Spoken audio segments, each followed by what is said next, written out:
Ng patuloy na bakbakan sa Marawi kasama ng mga bata sa ginagamit daw ng grupong Maute ISIS na panlaban sa militar. Nakatutok si Chino Gaston. 12 taong gulang lang daw ang batang ito pero may dala ng baril at mga bala. Ayon sa nagbadala ng litrato sa GMA News, batang mandirigma ito na ginagamit ng Maute ISIS sa frontline ng bakbakan sa Marawi City. Sabi naman ng militar, hindi nakataka-taka kung merong mga batang Maute ISIS fighter. Target daw talaga ng grupo na i-recruit ang mga batang mura ang isipan. Sa barangay Matambay, isang 6 na taong gulang na bata naman ang tinamaan ng ligaw na bala. Dumaplis ang bala sa kanyang likuran, pero agad naman siyang nadala sa Amay Pakpak Hospital. Sa patuloy na bakbakan sa Marawi City, malalaking sunog ang resulta ng sunod-sunod na pagbagsak ng mga mortar at iba pang pampasabog sa mga bahay. Umaalingaw-ngaw ang putok ng mga bala ng mga sundalo at mga sniper ng Maute ISIS. Sa Barangay Bangon, kitang-kita ang pinsalang resulta ng labanan. Ang inyo pong nakikita ay bahagi ng Bato Mosque kung saan pinaniniwalaang mahigit 100 hostages pa rin ang hawak ng Maute Group hanggang sa mga sandaling ito. At mula sa ating pwesto dito sa Barangay Bangon, dinig pa rin natin ang walang tigil na palitan ng putok sa pagitan ng mga sundalo at Maute Group sa ika-40 araw ng bakbakan dito sa Marawi City. Sabi naman ng militar, malapit nang maubos ang mga kalaban. Mula Marawi City, Chino Gaston, nakatutok, 24 oras. Sinusuyod na ng mga pulis at sundalo ang mga bahay at gusali na posibleng pinasok ng Maute ISIS Group sa Marawi City. Malaking problema rin ngayon ang pagkakasakit ng mga bakwit. Ang lokal na pamahalaan naman ng Iligan, naghahanda na ng lugar na maaaring gawing mass grave para sa mga namatay sa bakbakan sa Marawi. Live mula sa Iligan City, may report si Chino Gaston. Chino? Rafi, nasira na nga ang pamumuhay, ninanakawan pa. Yan ang sentimiento ng ilang mga taga-Marawi na ating nakausap na hanggang ngayon ay wala pang linaw kung kailan sila makakabalik sa kanilang mga bahay.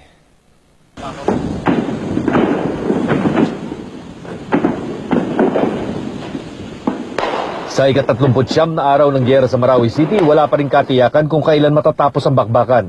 Pero mga sundalo at pulis sinimulan ng suyurin ang mga bahay at establishmento roon. Yan ay para matiyak na walang naiwang armas at pampasabog ang mga miyembro ng Maute ISIS Group.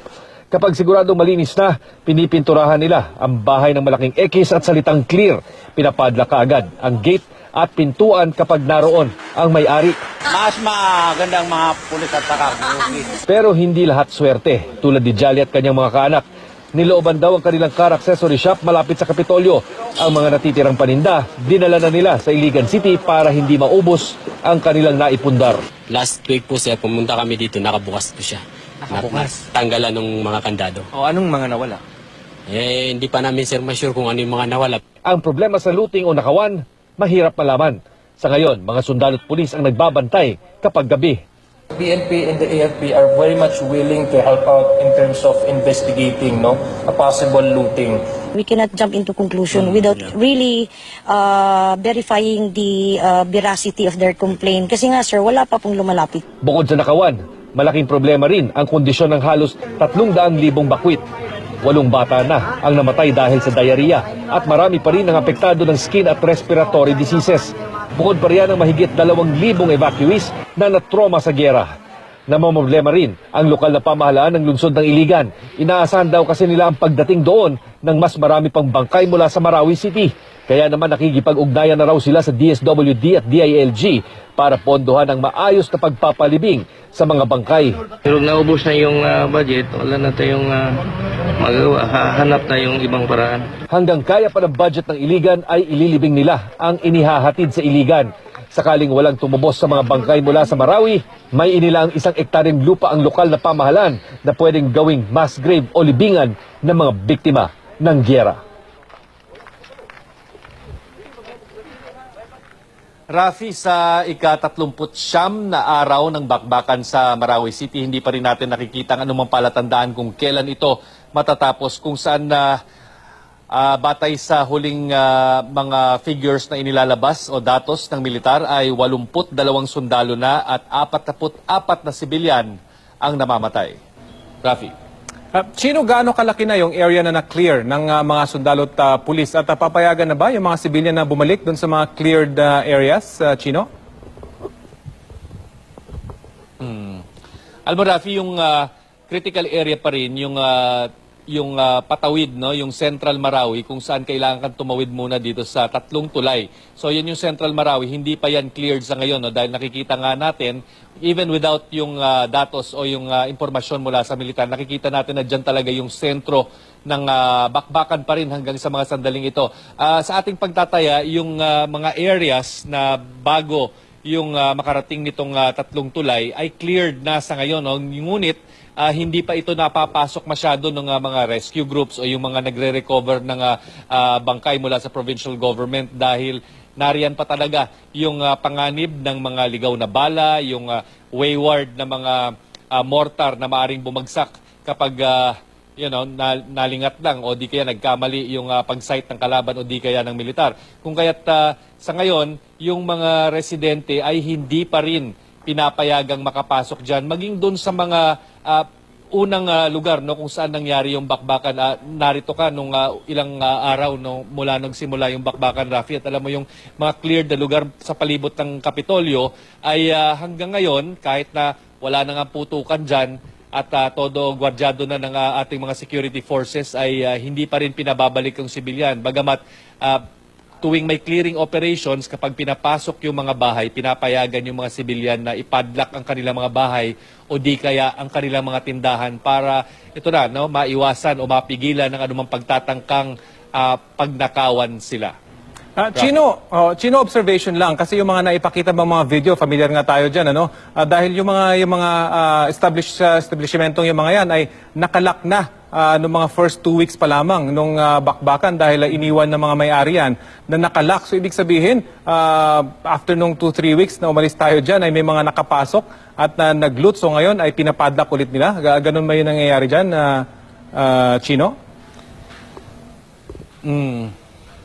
Tama ka dyan, Rafi, no? Isang malaking misteryo ito maging dun sa mga tao na umalis, yung mga may-ari ng mga bahay, mga may-ari ng tindahan dahil napilitan sila in the first week na lisanin itong Marawi City at pumunta sa mga karatig na bayan dahil sa panganib nga ng ligaw na bala. At syempre nandyan din yung panganib na madamay sa crossfire dahil sa aking pagkakaintindi nung first week, madami pang lugar no kung saan nagkukuta itong Maute group malayo sa center ng Marawi City, kung kaya't nag-alisan yung mga tao. At ang sinasabi nila, nakapadlock itong aming mga bahay bago kami umalis.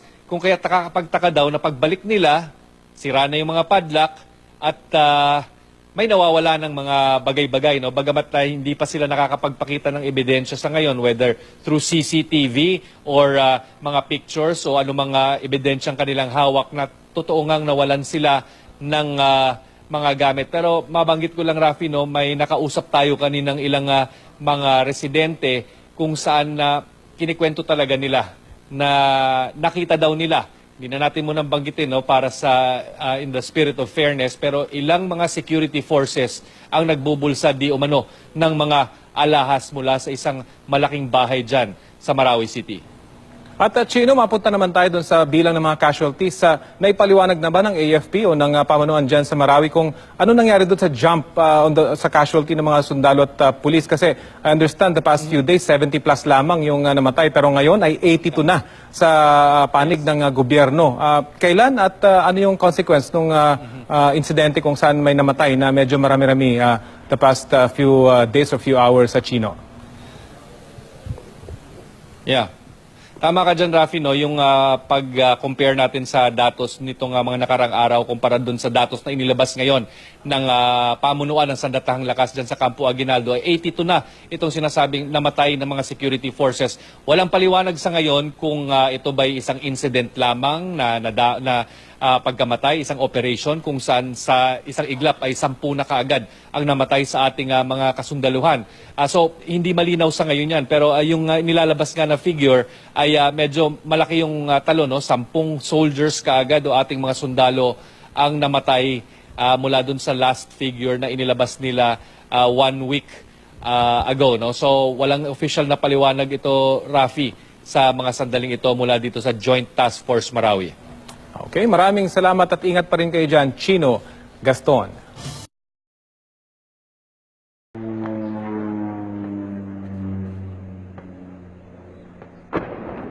As the Islamic State loses ground in Iraq and Syria, its followers are trying to open a new front here in Southeast Asia.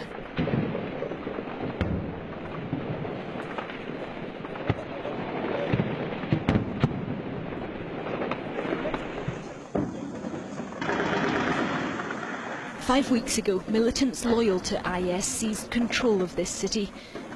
Government forces are still fighting to take it back.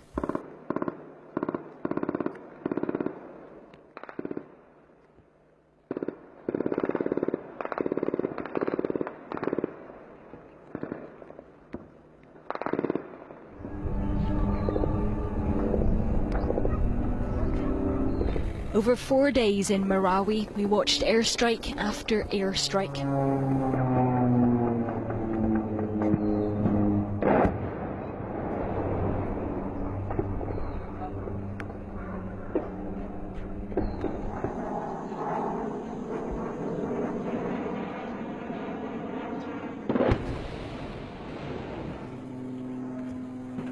Bombers overhead, diving towards their targets.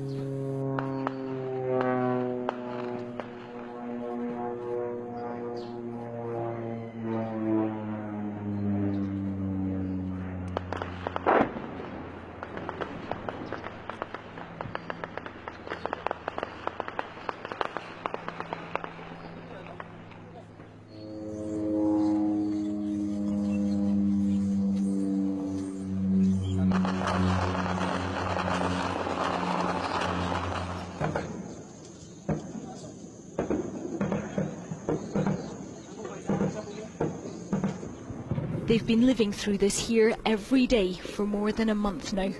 There's no end in sight.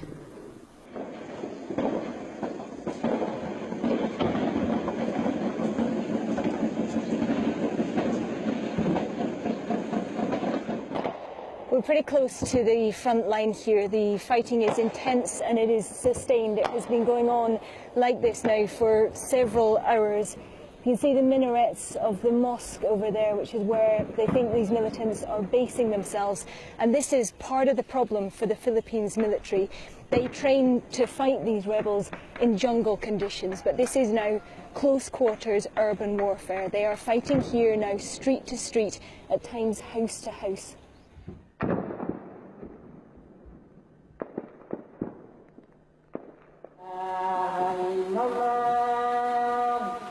As the call to prayer echoes out across the city, we film more troops heading back to reload.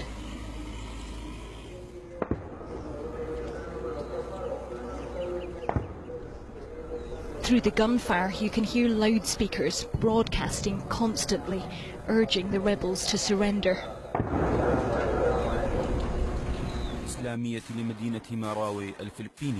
They show no intention of doing so. The Islamic State news agency released this video. It claims these are its soldiers fighting in the streets of Marawi. A few hundred men holding out against an army and an ally of the United States. This is powerful propaganda intended to draw more recruits to their cause. Sky News drone footage from inside the rebel-held territory shows the mosque believed to be their headquarters. It can't be targeted, but whole streets have been flattened beyond.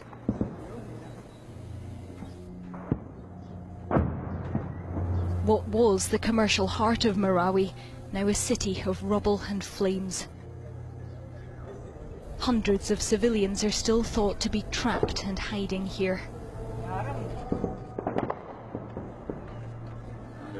This commanding officer told us some of those caught by the militants are being used as slaves and orderlies, some as human shields.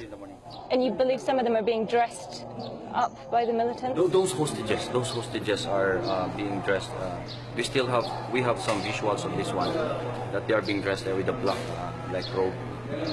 We believe these are civilians because we can easily see how they move.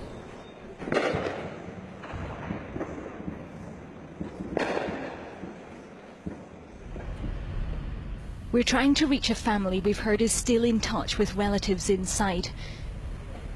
But nowhere in the city is safe now. Yeah, let's go straight down to the blue vehicle and then directly across. Okay. Yeah. Okay, everyone happy? There's a danger from sniper fire in the street, so we have to line up and run across the road. Okay, right, let's go.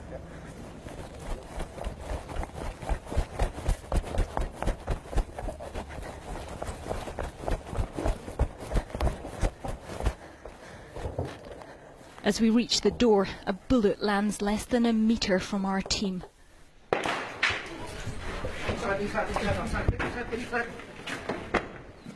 It seems we're being targeted.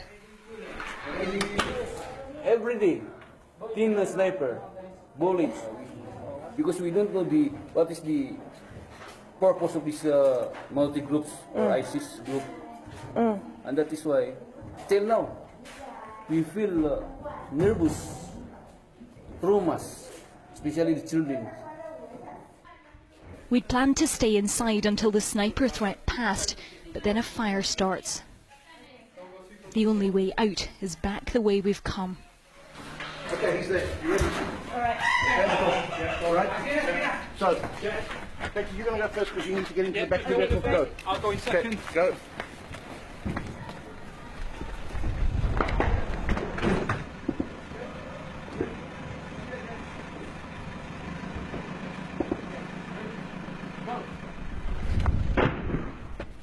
Get down here.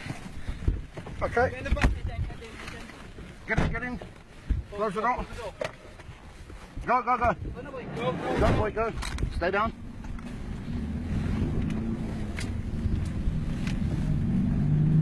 Once you're clear of this mosque, we'll be okay. Further on and out of immediate danger, we see the reinforcements rolling in. A long convoy of armoured personnel carriers heading into the city.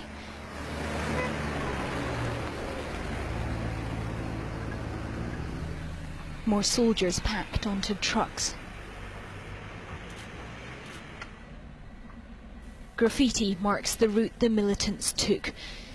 ISIS slogans painted on the shutters. Above the street stalls, blackened bananas have been left to rot where they hang. Most of the 250,000 people who lived here have fled. We pass a dead dog abandoned in the road.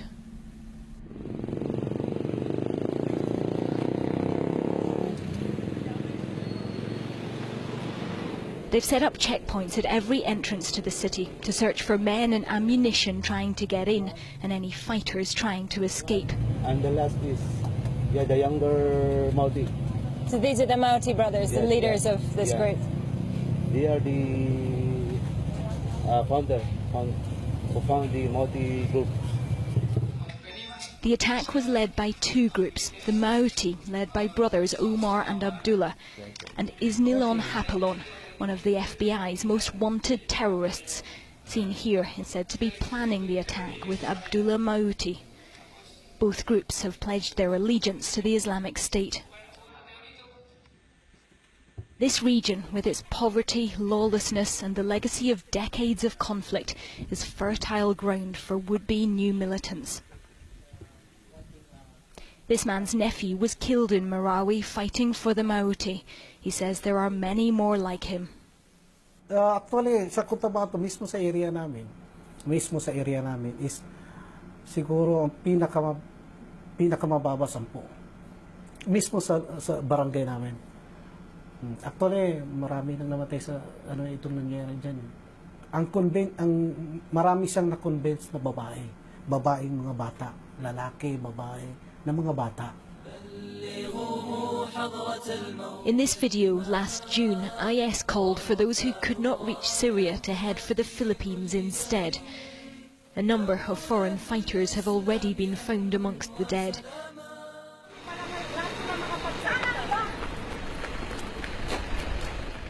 Back in Marawi, to mark the end of Ramadan, a temporary ceasefire was declared, a brief humanitarian pause. A small group of volunteers armed with megaphones and religious leaders headed in towards the front line. risking their own lives to try to save others, to try to bring some of those trapped to safety. But as we waited for news, shots were fired into our street.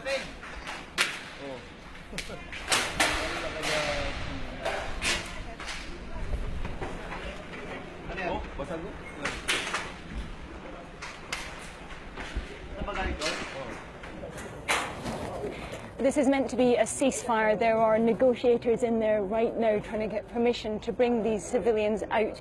But there are bullets coming down this street, so we're all just taking cover.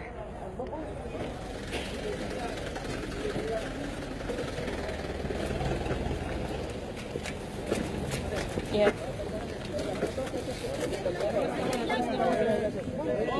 Three hours later, the rescue teams returned.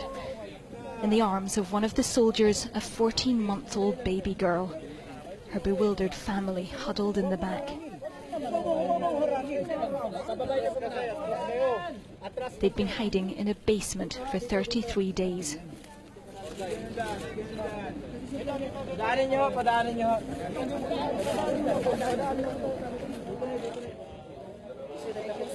Dazed and exhausted, they still had to be interviewed by the military, but at least now they were safe. The father finally able to give his daughter fresh water to drink and to explain what they had been through. His wife had given birth to their second child while they were trapped. Their baby did not survive. May bumabagsak, sir. Upo lang kami sa kwan, dumapa lang kami sa lupa. Yung baby din naman ay anong reaction ng baby pag every time na gano'n? Yung kwan umiyak. In the back of an ambulance nearby, the body of a 72-year-old man. Hassan Ali had suffered a stroke. He died before he could be reached. Even as we filmed, the fighting resumed, the ceasefire over. One family rescued, now on their way to hospital, but how many more left behind? Katie Stallard, Sky News, Marawi City.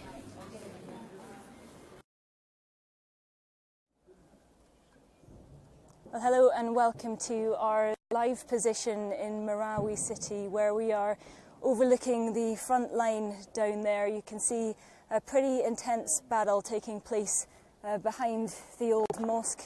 This is really close quarters conflict that's going on here. The militants have been pushed back, but they're thought to be holed up and using that mosque as a form of cover. So this is all happening very close range over there with the Philippines military pushing towards them. Let me just give you a brief bit of background to this conflict before I start taking your questions. So this started here on the 23rd of May when what are variously described as 500, 600, perhaps as many as 700 militants from two groups which have both pledged their allegiance to the Islamic State took control of this city. We've certainly seen ISIS graffiti in the streets here.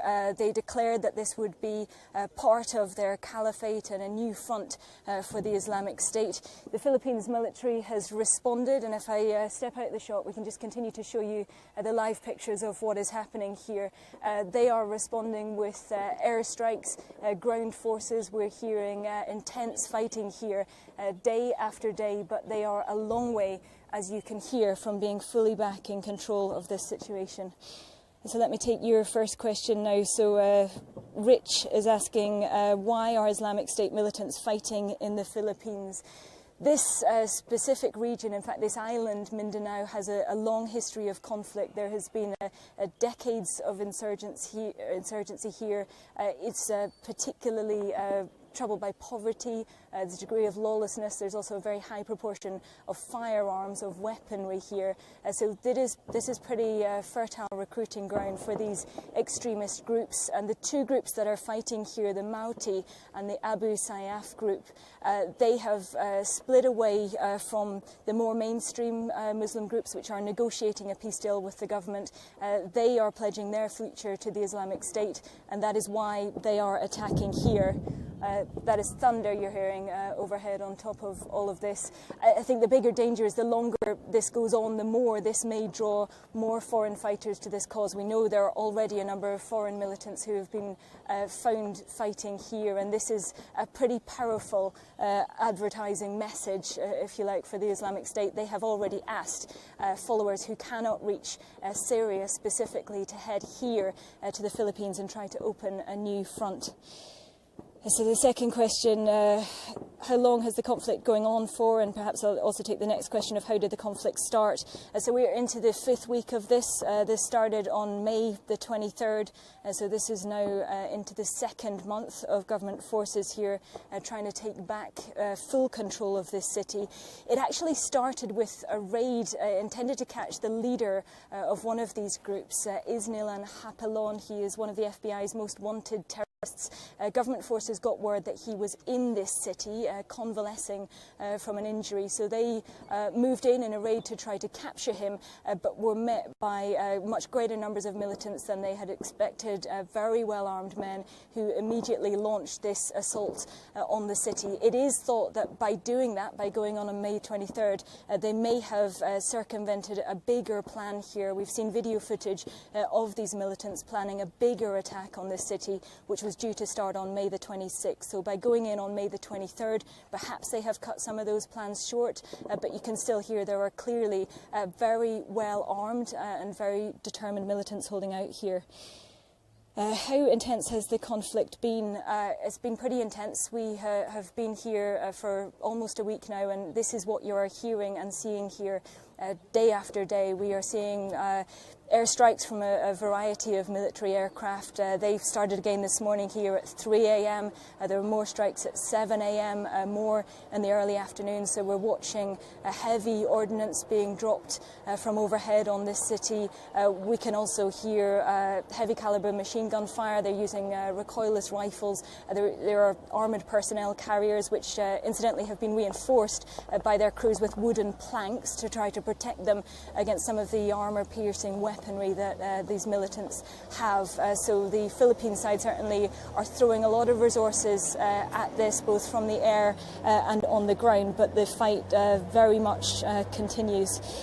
Has the conflict driven out a lot of the local residents from the area? It has driven out almost every local resident from this area. The population of this city was almost 250,000 people. Around 249,000 people live here. Almost all of them have fled.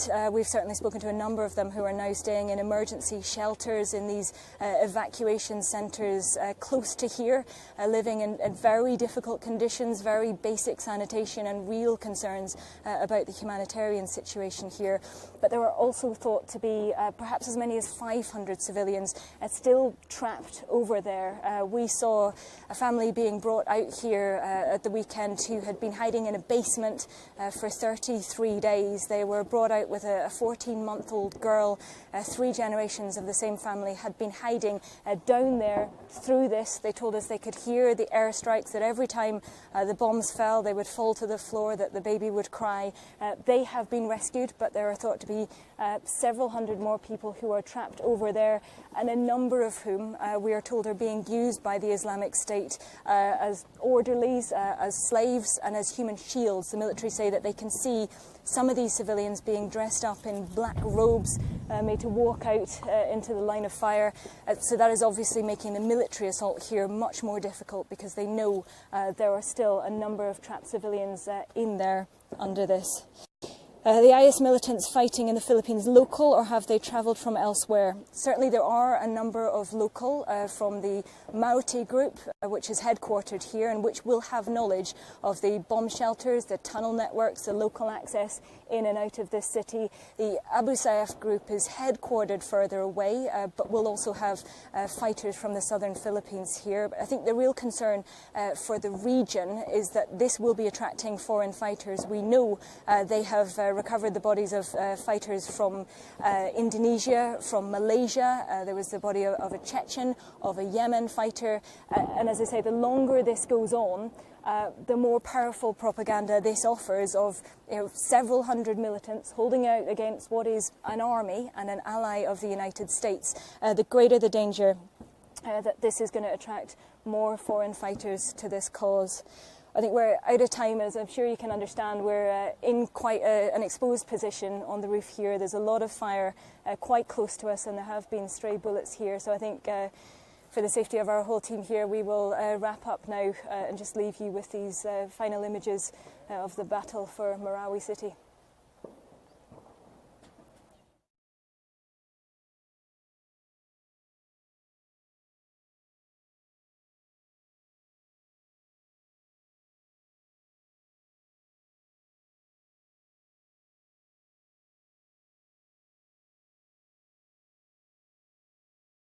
Bukas na malalaman sa tinaguriang Battle of Brisbane kung alin ang mangingibabaw, ang karanasan sa ring ni Manny Pacquiao o ang bagsik ng mas batang Australianong si Jeff Horn. Bago pa man ang laban sa weigh-in kanina, pinagdudahan ng Team Pacquiao ang malaking ibinagsak ng timbang ni Horn. Mula sa Brisbane, Australia, nakatutok live si Mark Zambrano. Mark? Maris, Jiggy, matapos nga ang official weigh-in dito mismo sa Suncorp Stadium sa Brisbane, Australia, kasado na ang lahat para sa tinaguriang Battle of Brisbane. Ang official weight ng defending WBO welterweight champion na si pambansang kamuo Manny Pacquiao, 146 pounds. Manny Pacquiao, 146 pounds. 147 pounds naman ang undefeated challenger at rank number 2 welterweight contender na si Jeff the Hornet Horn. 147 pounds. Aminado si Horn na naging pagsubok ang pagbawas niya ng timbang para pumasok sa 147-pound limit. It's never easy to cut that many kilos, but I'm feeling a lot better now putting the fluids back in. Hindi naman naniniwala ang Team Pacquiao sa deklarasyon ni Horn na halos 9 pounds ang nabawas niya sa timbang sa loob lang ng 2 araw. There's no way he could have lost 9 pounds or 7 pounds overnight and look in the shape that he's in.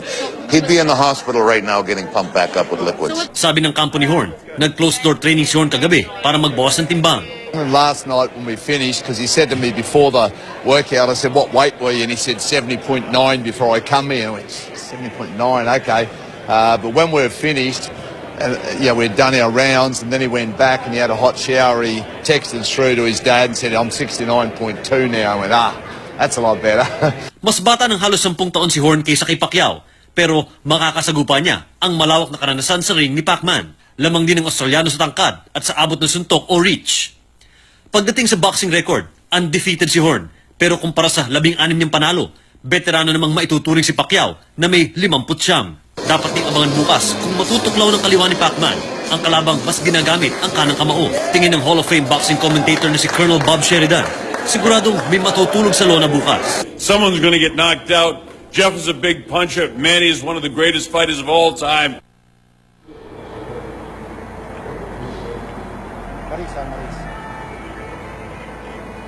Jiggy, ako nadidinig nyo, no? Patuloy nga yung sound check dito sa loob ng Suncorp Stadium dito sa Brisbane, Australia ngayon. At yung mga paghahanda nga sa loob at labas nitong arena ay patuloy buong gabi. At inaasahan nga nila na 55 to 60,000 people ang manunood ng laban ni Manny Pacquiao at ni Jeff Horn bukas, 1:30 ng hapon dito sa Brisbane. Jiggy? Maraming salamat, Mark Zambrano.